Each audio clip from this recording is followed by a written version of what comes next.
It's October 12th, 2021.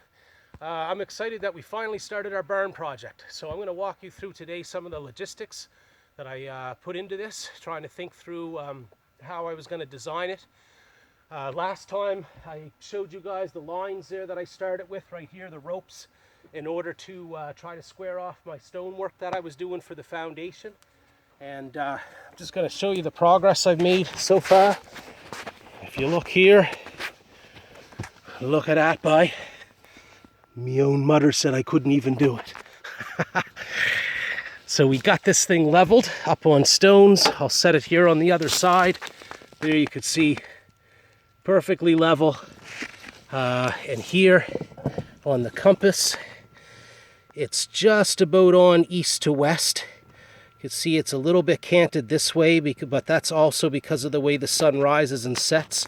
It often rises down here in the southeast and sets up here in the northwest at like 300 degrees or something. So I'm trying to align the building to maximize the amount of sunlight that would come down on this, because we have a beautiful open view over there for sunlight to come in. And I may have a dual purpose for this barn. Eventually, though, what I'm thinking is this is going to be a very cheap structure that's going to house goats here in the top part of this here structure. I only need room for maybe 2 or 3 goats. I don't intend to keep them over the winter time. So that way I don't need an insulated building. So I should have enough space for them. And then down below, I made this little chute running here, potentially for pigs.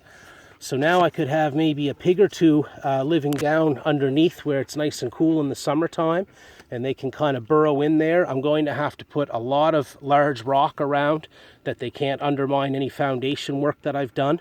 But in all of that rock that you see in there right now, that's going to come out, and that will eventually find its way onto the walls, you know, around here. So it'll just be a dirt center in the middle. It'll be solid rock wall around 3 sides. We're going to have a little door there. I sliced this through on the west side so that you wouldn't have your wind coming in towards this area. The worst of the cold and wind comes from the northeast, I think, over this way. So it'll shelter the pig's doorway in there. And then in order to keep water from pooling in there, because it's a little bit low in around that section, I dug through an anthill, what was an anthill here, and that soil was really loose and easy to dig, so I knew I had that advantage as well.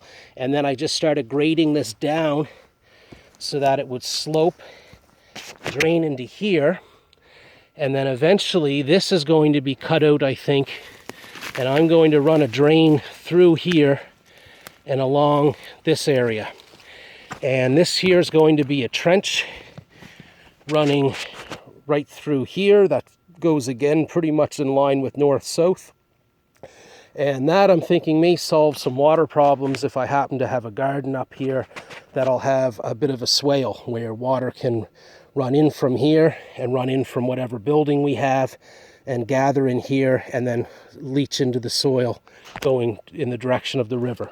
So I might be able to fix some of the watering problems up here. And then this here structure is going to be 6.5 by 8 feet. And the high side's going to be up there, so it's just going to have a roof that slopes up. Now there's the cornerstone that I was working on my last video trying to get into place.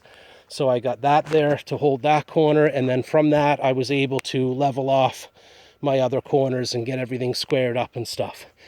Now, the advantage of having it up off the ground like this is that with a standard 8-foot wall, now I'm going to be 9 or 10 feet up, which means if I run a beam from the top of my roof over here, running over to these trees right on the end here, I could have a 10-foot high line here, or I don't know what we call it, sill, I guess, for horses to come in underneath.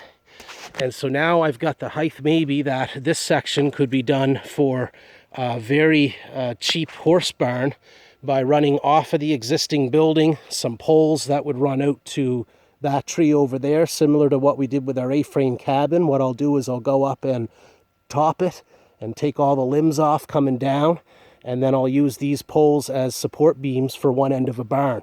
And then after I have my stuff in place, I can always go and reinforce that again with some proper poles or whatever. But it's just a lot easier initially framing things when you have something that you can run your pole over to secure it, and then you can always do stuff to try to shore it up underneath or re-support it. Maybe some posts in the middle as well. But suffice it to say, with a few logs, I could have a very large, I think it's about 16 or 20 feet or more running this way by 10 feet tall area for some horses to come into. And then off of my beam that I run from my corner over here of the building over to there, I can always go out that way a little ways as well.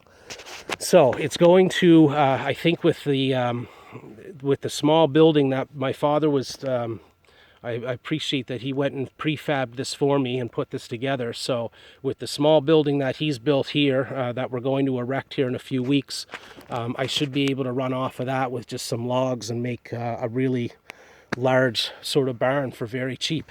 I think it'll come to less than $1,000 in wood altogether.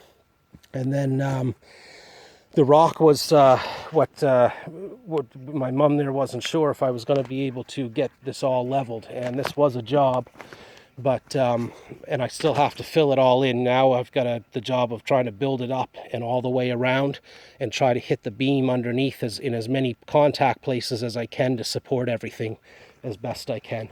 So, but that is very, very challenging, trying to get stones to go and sit level from that, you know, over to there type of thing. It's a real puzzle to try to put that together. Yeah, so it's getting dark on us. I'm going to have to stop filming here, I think, for the night, and probably stop working in a few minutes. Anyways, that shows you the beginnings of what's going to be our barn, and the foundation work was all done with stone right here off the field, so that's free. The little barn, again, is going to cost, I think, under $1,000 in materials to get that up. And then the rest of the barn should be free in terms of me just using logs and things like that and going back to some non-traditional ways of building. So yeah, we'll do a follow-up video as we go along, but I'm real excited. I hope we can pull this off for next spring. I'm not sure, but I'd love to have 2 or 3 goats and maybe a pig or 2 to come over here and do some farm work for us for the summer. So we'll keep you posted. Thanks for watching.